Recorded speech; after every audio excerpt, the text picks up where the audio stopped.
Nous sommes particulièrement heureux d'avoir pu rencontrer la délégation malgache et puis d'avoir un temps d'échange, débat de vérité entre les acteurs locaux et le président du Sénat malgache et sa délégation pour se rassurer, pour prendre certaines garanties de la bonne faisabilité et de la mise en place de cette coopération régionale par rapport à un besoin du territoire malgache bien entendu, mais un besoin aussi sur notre territoire. Nous avons une certaine expertise, un savoir-faire, nous avons peut-être aussi pu cibler certaines capacités sur le territoire malgache et donc les acteurs ont pu échanger, avoir aussi, je dirais, l'esprit un peu plus clair parce que le rôle d'un chef d'entreprise, c'est prendre des risques, mais ce n'est pas non plus d'aller se prendre des risques jusqu'à aller à sa perte. C'est de prendre des risques mesurés.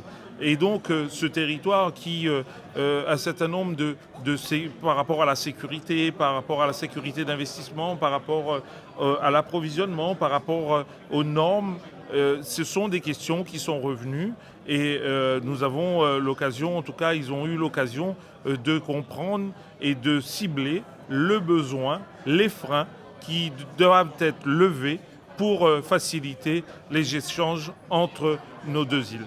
Nous profitons aujourd'hui du déplacement du président du Sénat de Madagascar, qui a la compétence développement économique de leur territoire pour avoir ces échanges. Et là, ce soir, ces échanges ont eu lieu avec un certain nombre de chefs d'entreprise qui sont déjà présents, pour une grande partie en tout cas, en termes de coopération dans l'océan Indien et particulièrement avec Madagascar, pour que chacun puisse vraiment dire les difficultés qu'il rencontre, mais aussi les perspectives qu'il a aujourd'hui à aller travailler dans cette zone de l'océan Indien. Donc ça a permis, je dirais, d'avoir des questions et des réponses et que nous, bien entendu, acteurs économiques, nous, chambres consulaires, nous, ceux qui accompagnons les entreprises, puissent vraiment mettre en place les différents outils pour faire en sorte qu'il y ait vraiment un environnement qui soit favorable au développement du business dans l'océan Indien.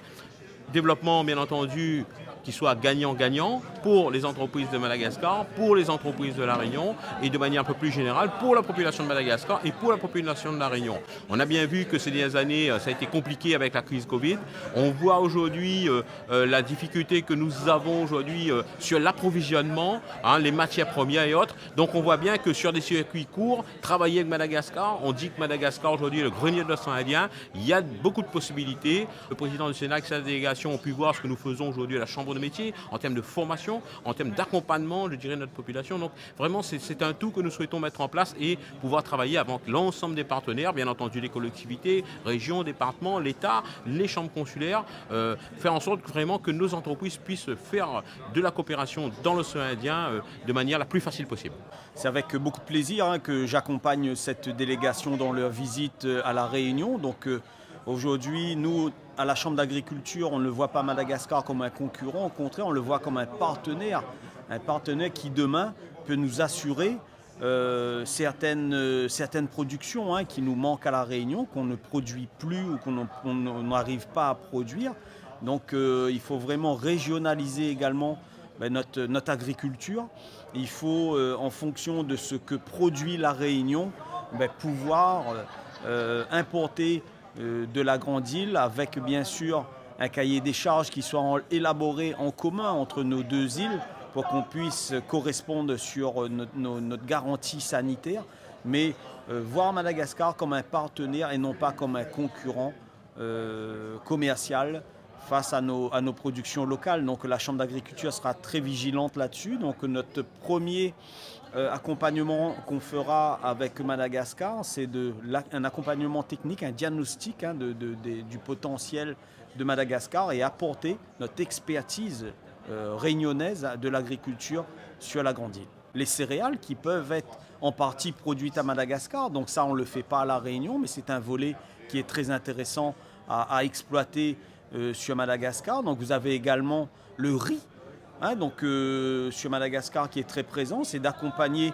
dans le développement de ces filiales-là également à Madagascar pour qu'on puisse privilégier nos voisins et travailler avec eux, par exemple, sur cette production. Nous sommes venus en fait à La Réunion, c'est pour la deuxième fois, parce que le Sénat a, comme j'ai toujours dit, une prérogative non seulement de défendre les intérêts des collectivités, mais aussi également de défendre les intérêts des opérateurs économiques.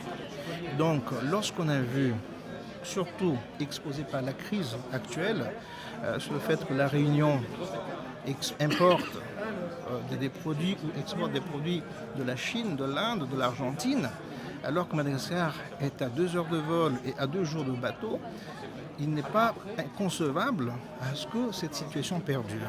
Voilà, c'est pour ça que lorsqu'on a pris notre fonction il y a 2 ans, on s'est dit La Réunion constitue un enjeu majeur, un enjeu économique majeur dans la zone de l'océan Indien.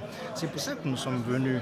Et lorsque tout à l'heure vous avez bien entendu des frustrations sur certains écueils obstruant l'échange entre les deux îles, ce qui est tout à fait légitime, on ne peut pas rester sans rien faire.